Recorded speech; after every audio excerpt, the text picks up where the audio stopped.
What does fear feel like to you? Maybe it's butterflies fluttering in your stomach, or it might seem like cold fingers creeping up your spine. Fear can feel like a lump in your throat that makes it hard to swallow. Or it might chase thoughts round and round inside your head, refusing to stop. Enough! When you face something hard, fear can show up in 100 different ways. It can threaten to stop you in your tracks. But you don't have to let fear be the boss of you. When fear shouts, "You can't do it!" stop. Take a deep breath. Listen for that still, quiet voice of God. God says, "Be strong and brave.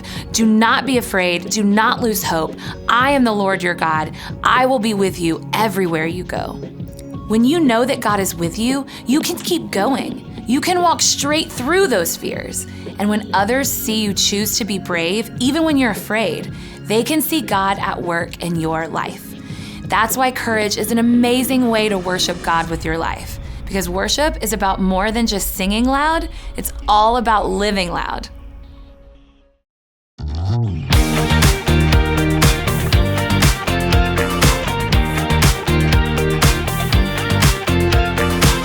When I wake up, I know that you are with me every step of the way. You're strong enough to handle any fear that I face. Even things that scare me, 'cause they seem too big. Even all the hard things that make me wanna quit. You're bigger than it all, and you're in charge of it. And I don't feel so worried when I look to you, Jesus. Your love is unforgettable. Your strength is undeniable. With you, nothing is impossible. You are the reason, you are the reason I'm brave. You are the reason, you are the reason I'm brave. You are the reason, you are the reason I'm brave. When I look at how great you are, your kindness helps me believe that you are good, and with you I can do anything. Even things that scare me, 'cause they seem too big. Even all the hard things that make me wanna quit. You're bigger than it all, and you're in charge of it. And I don't feel so worried when I look to you, Jesus. Your love is unforgettable. Your strength is undeniable. With you, nothing is impossible. You are the reason, you are the reason I'm brave. You are the reason, you are the reason I'm brave. You are the reason, you are the reason I'm brave. Your love is unforgettable. Your strength is undeniable. With you, nothing is impossible. You are the reason, you are the reason I'm brave. You are the reason, you are the reason I'm brave. You are the reason, you are the reason I'm brave. Welcome to Story Lab. This week we're talking about courage, while we take a look at the story of some spies who had a split decision on their mission report. Oh, and look out for this.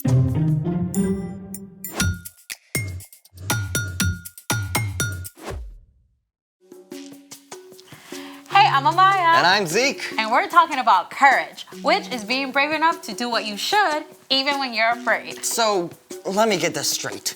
Fear is where courage starts? Yep. I could be a courage champion. What are you afraid of? Okay, super weird, but there's this bedpost in my aunt's guest room I'm kinda scared of walking past. Okay, I mean, people are afraid of all kinds of things. I looked up some of the top fears. Like what? Number 5, fear of getting laughed at. Ooh. Number 4, fear of thunder and lightning. Number 3, fear of big dogs.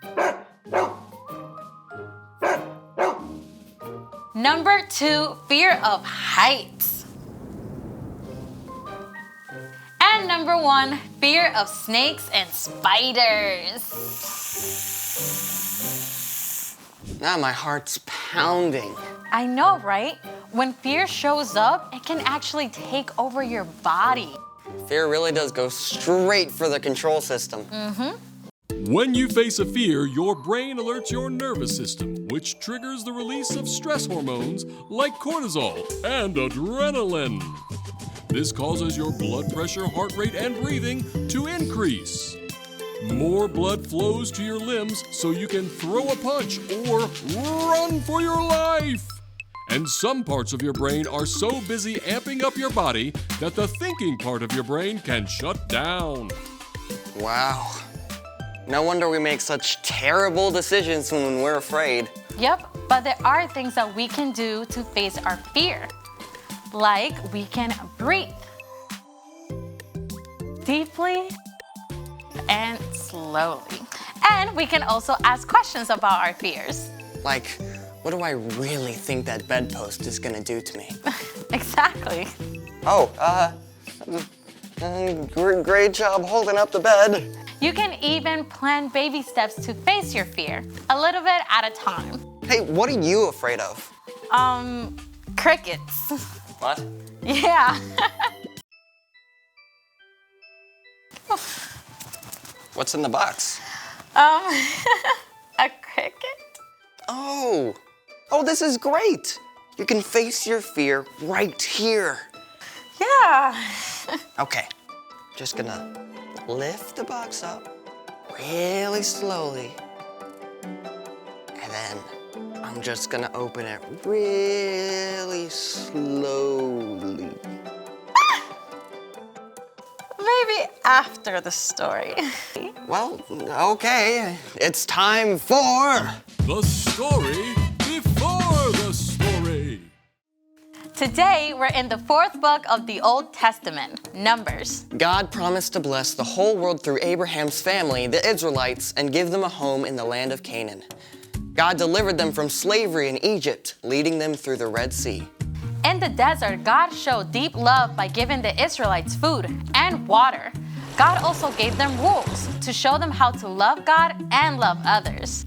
At last, God led the people to the very edge of Canaan, the Promised Land. And that's where our story starts. Let's go!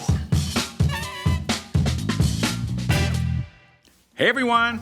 Hi, Brian. Okay, so about 2 years after crossing the Red Sea, the Israelites had finally made it to the very edge of Canaan, the land that God promised to Abraham, Isaac, and Jacob. God told their leader Moses, "Send some men to check out the land of Canaan.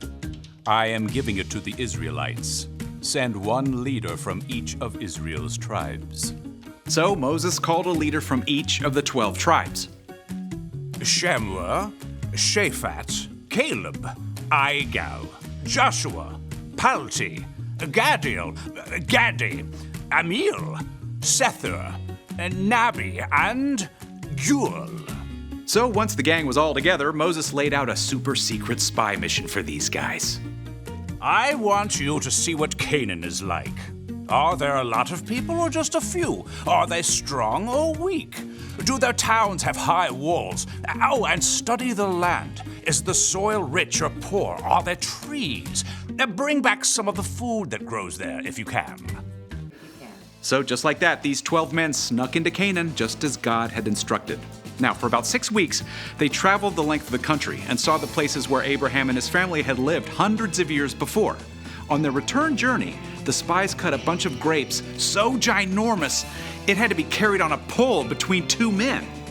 You can bet that when they showed up in the Israelite camp at the end of 40 days, it made a pretty big stir. At first, the spies gave a glowing report. Canaan is super awesome. The land is filled with so many good things. It's practically flowing with milk and honey. Yeah, check out these grapes. But we can never go there. The people who live there are powerful. Their cities have high walls. The people are like giants.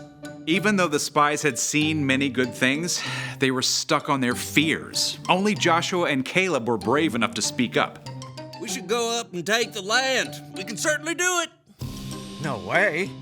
They're stronger than we are. They're so ginormous that we look like crickets to them. The Israelites chose to listen to fear. They went into complete panic mode, convinced they would be destroyed. They even begged to go back to Egypt. Joshua and Caleb tried to speak to them. The land is very good. If the Lord is pleased with us, He'll lead us there. He will give it to us. But we've got to obey Him. Yeah, don't be afraid of the people in the land. The Lord is with us. Instead of listening to Joshua and Caleb, the Israelites talked about killing them. But in the midst of all this chaos, the glory of God appeared at the tent of meeting. God spoke to Moses. How long will they refuse to believe in me? Moses begged God to have mercy on the Israelites. Lord, your love is great. Forgive the sin of these people, just as you've done so many times already. I have forgiven them, just as you asked. But not one of these people will see the land I promised to give them. But my servant Caleb has a different spirit. He follows me with his whole heart, so I will bring him into the land. Joshua was also allowed to enter the land. God did forgive the Israelites for turning away again, but there were big consequences. Instead of forging ahead into Canaan, the Israelites ended up wandering and stuck in the wilderness for almost 40 years. Now, by that time, only Joshua and Caleb were still living to lead the new generation, their children, into Canaan. And fast forward, they did. At the end of 40 years, Joshua led the Israelites into the promised land. And right away, they came up to the walled city of Jericho. But with God's help, they faced their fears, and those impossibly strong walls came tumbling down. But that's another story for another day. Wow. I mean, so the spies' fears were real. I mean, their enemies were really strong. Yep, but Joshua and Caleb knew that God had already promised to help them. Yeah, they had to make a choice to do the right thing, even when everyone else was giving into fear. So, what's our part in the story? Well, fear is totally normal, but God can still help you be brave and do the right thing. Yeah, maybe you're in a group where a popular girl is saying mean things about another kid. Your friends might be afraid to speak up because they don't want to get laughed at, but you can be brave and you can speak up because that's not right. Or maybe the fire alarm goes off and one of your friends is really panicked. That happened in my school. Yeah, you can be the one to stop and help them calm down. Right. You never have to face fear alone. When you believe in Jesus and follow Him, God's Spirit lives in you and can give you the courage to do the right thing. Even if you are afraid. And that's something awesome to hold on to. Oh, for sure. See you next time. So here's the thing. You can do what you should even when others are afraid. Want to face that fear right now? Sure. I mean, what's one giant evil cricket gonna do to me? Baby steps. Okay. Just gonna pick it up real slowly. Okay, remember your breathing. Release the cricket! Thanks for joining us in the Story Lab. See you next time.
What does fear feel like to you? Maybe it's butterflies fluttering in your stomach, or it might seem like cold fingers creeping up your spine. Fear can feel like a lump in your throat that makes it hard to swallow. Or it might chase thoughts round and round inside your head, refusing to stop. Enough! When you face something hard, fear can show up in 100 different ways. It can threaten to stop you in your tracks. But you don't have to let fear be the boss of you. When fear shouts, "You can't do it!" stop. Take a deep breath. Listen for that still, quiet voice of God. God says, "Be strong and brave. Do not be afraid. Do not lose hope. I am the Lord your God. I will be with you everywhere you go." When you know that God is with you, you can keep going. You can walk straight through those fears. And when others see you choose to be brave, even when you're afraid, they can see God at work in your life. That's why courage is an amazing way to worship God with your life. Because worship is about more than just singing loud, it's all about living loud.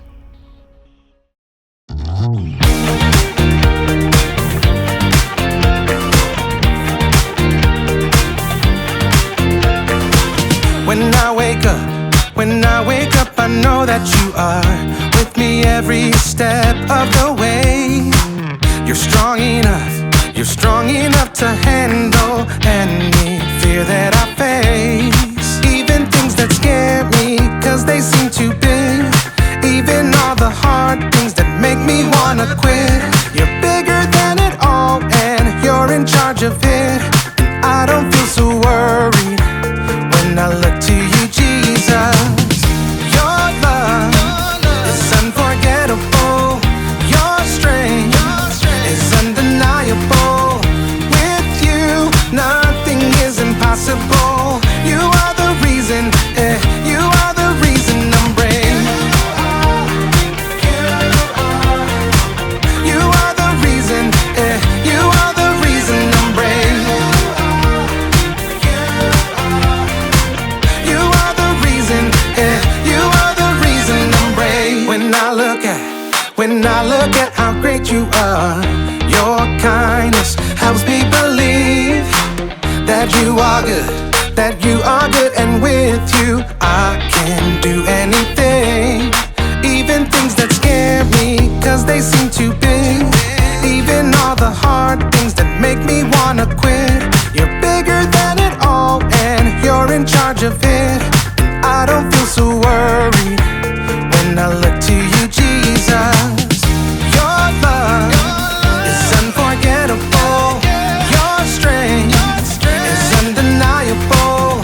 With you, nothing is impossible. You are the reason, you are the reason I'm brave. You are the reason, you are the reason I'm brave. You are the reason, you are the reason I'm brave. Your love is unforgettable. Your strength is undeniable. With you, nothing is impossible. You are the reason, you are the reason I'm brave. You are the reason, you are the reason I'm brave. You are the reason, you are the reason I'm brave.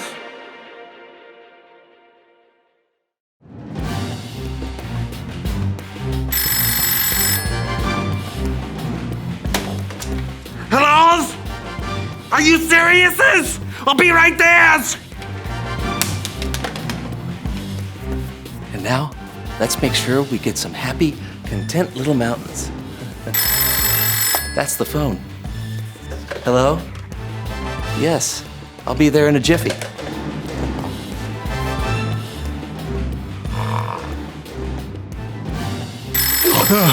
Pickles! Oh.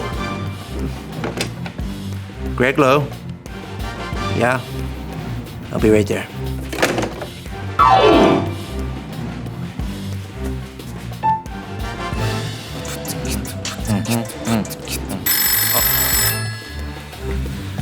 Yeah. Ugh. All right, I'll be there. Off I go. Hey. Hey. Do. All right, so what are we doing here? Gentlemen, thank you for attending this meeting of the John Vengers Initiative. We have something very important to discuss.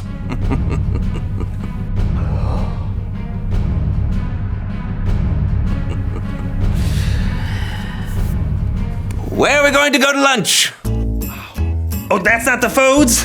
That's menus? Greg! Very important. I love salmonella. What do you want, Smiley?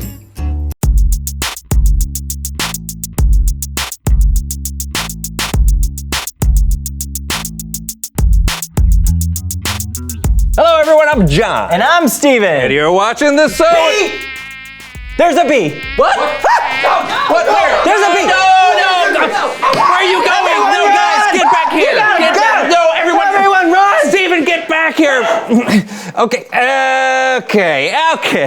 Okay. So, obviously we have a bee. We gotta go in the studio. Wait, will you just please calm down? Yeah. Calm down, Steven. Okay. Hey everyone. Sorry about that. The whole crew just left, so we're alone, but we've got a show to do. So where were we? Intros. Okay, that's right. This is the So&So show, and today, well, appropriately, we're talking about courage. Wait! Do you hear that? I don't hear anything. It's buzzing. I'm sure it's just... Ah! Please don't sting me! I'm too fragile to deal with physical pain! I can't do it, John. I can't do the show, okay? We gotta go! We have to keep going forward, Steven. Okay, listen, bees are a very important part of the ecosystem. There are a lot of bees out there, Steven, that won't sting you at all. I assure you, Steven, the bee is more afraid of you than you are of it. What happened? Oh no, Did it get you? It was gonna, I got a face on it. But did it? No. Okay. Why can't we just go home? This is ridiculous. There's an insect out there with a knife or a butt that's coming for us. Okay, you know what? I get it. I'm freaked out too, all right? But there are people watching who want to learn about God and courage, and we have a responsibility to see this through. You know, we're like the postal service. Neither rain nor snow nor bees will keep us from delivering our jokes and japes. Fine. Okay, I see that. Okay. It is important. I understand. Let's just get this over with so we can get out of here with our skin unpunctured. All right. Oh, you know what? I think we should call in some backup. Oh, what'd you have in mind? It's Bible story time with Kellen.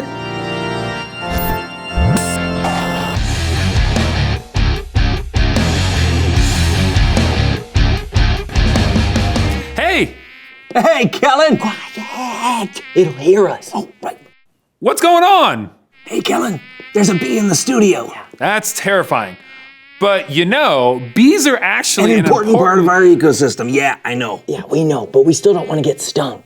Well, maybe I can take your mind off the tension with a story from the Bible. That's what we were counting on. Today's story is from the book of Numbers, and we'll be talking about a couple of guys named Joshua and Caleb. Oh, Josh and Caleb? Wait, hold on. What are you doing? Well, I've been shooting a short film about Joshua and Caleb, and I just cut together a trailer. You guys want to see it? When have I ever said no to you? And would it even stop you? Never and no. Okay, hey, let's go. When you've been promised a land. I, Moses, have been told by the Lord to send one leader of each of Israel's tribes into the land of Canaan. You have to keep your promises. Gentlemen, we need a recon on the land the Lord has given us. What kind of land is it? What kind of people live there? Are they strong? Are they weak? What types of cities do they live in? You'll need to take 40 days to scout the land and then report back. Do you think you can handle it? 2 men knew they could handle it. Caleb and Joshua. We can handle it.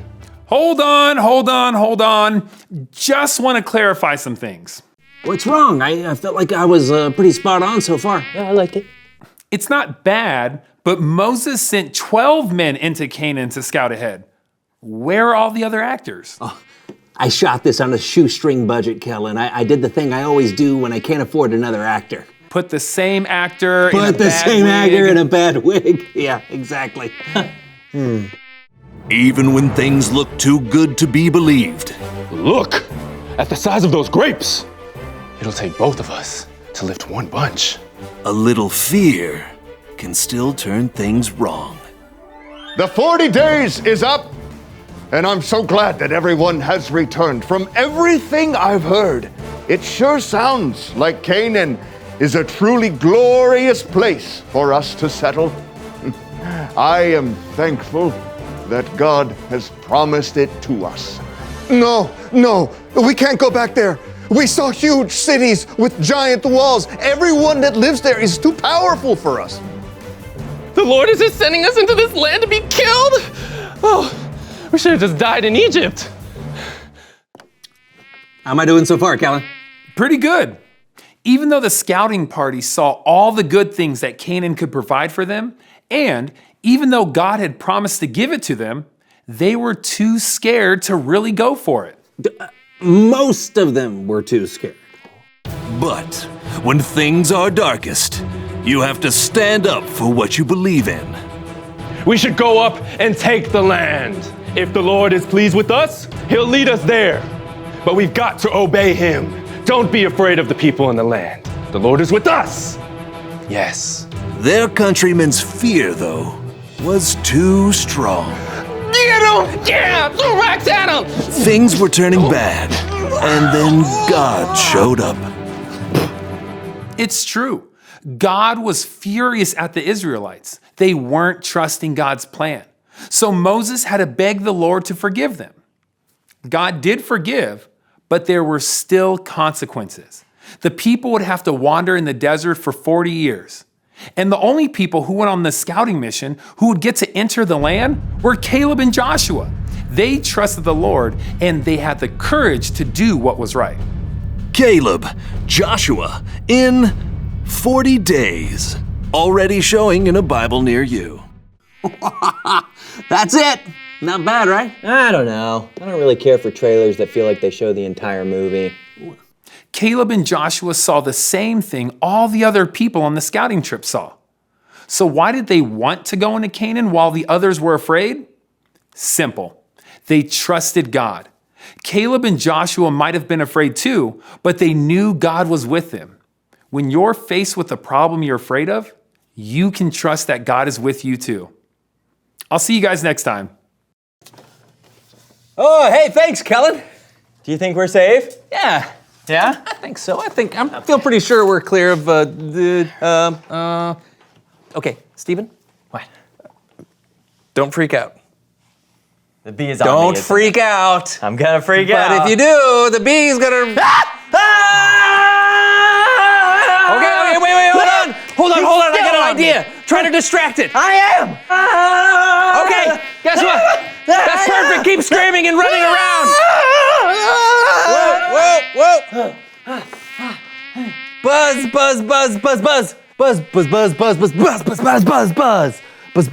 Oh, Buzz. Come here. What happened? No. Look.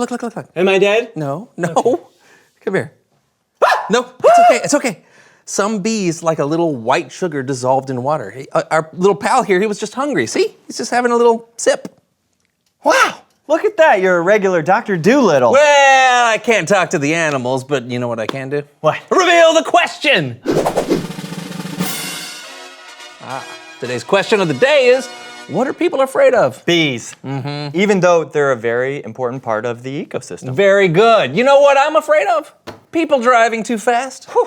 It could be something really serious, like someone you love getting sick, or it could be something that even you know is a little bit silly, like imagining an alligator lives under your bed. Well, great. I wasn't afraid of that until now. Well, whatever it is, God will always be with you, so you can do what you should even when the people around you are afraid. Yeah, and as it turns out though, sometimes the things you're afraid of end up not being that scary at all. Yeah, you're right, like this bee. That's right. Until next time, I'm Steven. And I'm John. And this was the So&So Show. And that's our little bee friend. I'm surprised we aren't scaring him with our loud voice. I know he's probably used to people. You know how I had a squirrel eat out of my hand once. You did? Mm-hmm. What was he eating? Oh, my hand. Oh. Marco. Marco.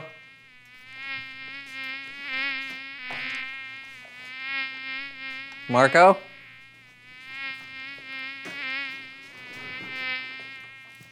Marco. Marco. You're close. You're close, Marco. Marco. Marco. You're good, B. You're good. Marco. Marco. Marco. Oh, I got him! Ow! Ow! Oh, man.